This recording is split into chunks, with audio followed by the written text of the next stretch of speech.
tip number 1 starts off when you land, okay? And you want to land somewhere hot, super hot, and you want to hit the hot drop for sure. My favorite place to land, hands down, is Superstore. Superstore is just a 1 building unit, and it has so much money in there. So if you make it out, you have a ton of guap, so you can get your loadout and you can get a bunch of UAVs. But not only that, a bunch of people land there. So the reason why I always recommend landing in the same place is so that you understand the in and outs of each place. You know how to get to the top of the roofs. You know how to get to the high ground. Sometimes there's ladders and stuff that, you know, some people don't know where they are. So you want to be familiar with the place you land in, so you're able to move around and move tactically in every single place, in every single corner of that place. Superstore is great, as I said, because a lot of people land there and there's a ton of cash. So if you make it out alive, chances are you'll get a bunch of kills with your squad and you'll get a bunch of money at the end when it's all said and done. So definitely starts off with the drop, and Superstore is definitely my recommendation.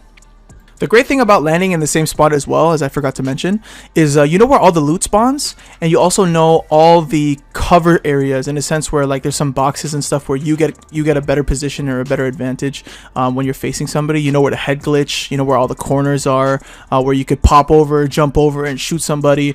So you know where all the terrain is and all the objects are inside the building that you choose to land in, and you know where all the loot spawns and all the cash is. So before you leave, obviously you know where to check for all the money.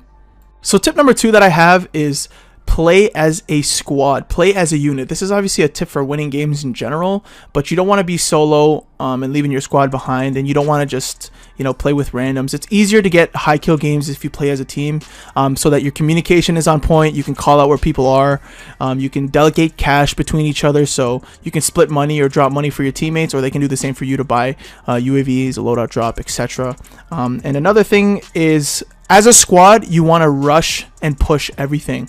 Usually what me and my squad do is we run this strategy where one guy has hardline, one guy has point man, and you know the other guy has either overkill or ghost as their class setups after we get a loadout, and we literally just drop all of our money for the guy with hardline. He saves 25% at the shop, and he's able to buy a bunch of UAVs for everyone. He's able to buy armor plates for everybody as well.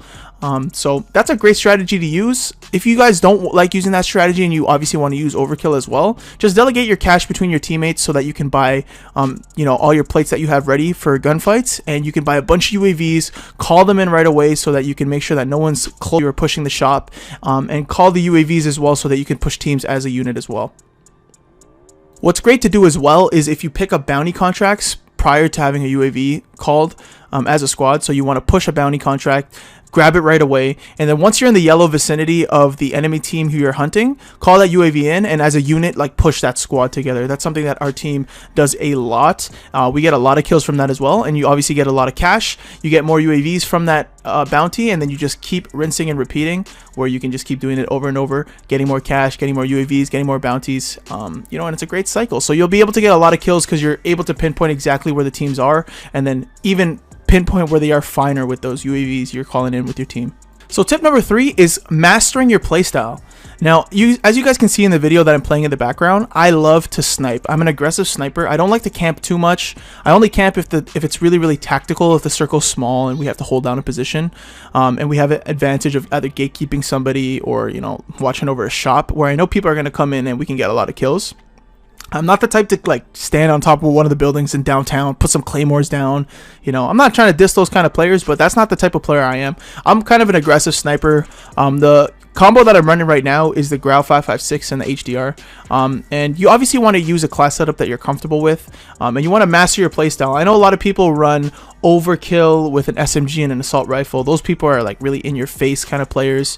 I know some people use RPGs as their secondary. Those people are also pretty aggro and can team wipe squads in vehicles. You just want to master your type of playstyle. So if you're an aggro sniper like myself, I kind of play the medium range game where I push, but I don't push too close unless my team is with me. You know what I mean? So that's what you got to do. You got to master your playstyle. If you're rocking an SMG and an assault rifle, obviously you want to be the one pushing right away. Get some C4s. Make sure you're utilizing your tacticals, your heartbeat sensors, your flash grenades, you know, before you push a team. You want to get every single advantage you can. Not only that, you obviously want to try to get the high ground most of the time, or a lot of cover in certain scenarios. So as you can see right here, I'm sniping in the building. And the only reason why we're doing this is because we're in the center of the circle and we're playing really tactical. So that's the type of playstyle that I have, and that's my third tip for you guys is master your type of playstyle. Fourth tip for you guys is having smart rotations. Now, obviously, if you do the recon contracts, you can see where the circles are. But most of the time, the way me and my squad play is we try to get to the center of the circle each time, just so we can hold a better position. And preferably, we try to get to an area or a house where it's close to a shop. So you're looking for a shop close to the center of the circle, and the reason being is because teams gravitate to the shops. Usually when people have enough money, they got to buy their teammates back, or they got to buy armor plates, or they want to buy UAVs themselves, and they're trying to play aggro, or they're trying to just revive somebody. So if you're able to hold down a shop in the center of the circle, it eliminates and lowers the chances of you dying, and it also increases the chances of you seeing more people. So people love to gravitate to the shops, so you obviously want to hold down a position where you can hold down a shop. Not only does it increase the chances of you killing more people, and obviously we're trying to get high kill games here, but it also gives you a better chance of copping and buying more things. So you can buy more UAVs, as I said, buy more armor plates for your team to move to the next position. So rotations is a really big thing. You want to be able to communicate this with your team. And obviously what I recommend is trying to get to the center of the circle and trying to find a shop close to the center of the circle and playing around that shop. So my last tip, and tip number 5 on how to get high kills, is something that you're going to actually have to earn yourself. It's all about out-aiming and out-gunning and out-fighting someone else. If you've never played Call of Duty before, you can't watch this video and then automatically get 20 kill games. You're gonna have to have muscle memory, whether you play on sticks or if you play on keyboard and mouse, and you're gonna have to put in the time and the hours and effort just to get better at out-aiming somebody else and learning some tactical fighting skills like drop shotting and jump shotting. It's something that I definitely use a lot. I'm a huge drop shotter, and I play on controller, so it is harder for me to jump shot, but I still do it here and there. And the reason why you need to learn these things is because it gives you such a big advantage when you're on a one-on-one gunfight. If you imagine this, you're trying to kill 20 people, and let's say half of those times, like, so 10 out of the 20 times, somebody is actually trying to fight you as well. So you want to be able to beat those guys in gunfights either by out-aiming them or using tactics like drop shotting or jump shotting. If you give this video like 5 more seconds, you'll actually see me do a jump drop shot, and the guy has no idea what's coming to him. So as you can see right there, I had no armor and he had some armor, and I was able to beat him because I used a tactic that you guys actually need to learn yourself. So jump shotting, drop shotting is a great thing as well. Also, in regards to gunfights, you want to be able to thirst your kills so you can guarantee kills in game. Now, what you guys saw earlier is when I was sniping and I got them down. When they're really far away and their team is close to them, I try to headshot them right away when they're down so I can get the kill point for it. Because the kill potential is usually not there when it's a sniper fight, unless it's wide in the open, or unless you down them and you have to hit your headshots on them to finish them. So that's another tip that I have in terms of out aiming or gunning someone as well. Just try to thirst your kills and put in the hours, put in the work, try to drop shot, try to jump shot all the people that you come in one-on-one fights with. And you also want to play as tactical as possible, obviously using cover, trying your best to head glitch every single fight, where you make it so that you can see the full enemy body, but they can only see a sliver of your head, which makes it harder for them to shoot you.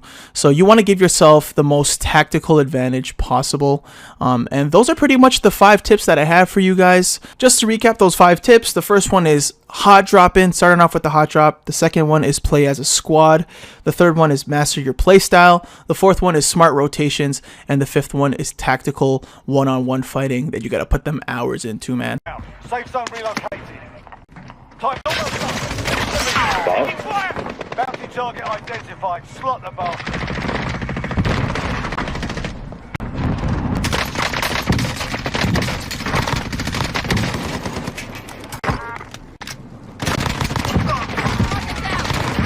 Target is down. Well done. Only 4 enemies remain. You know.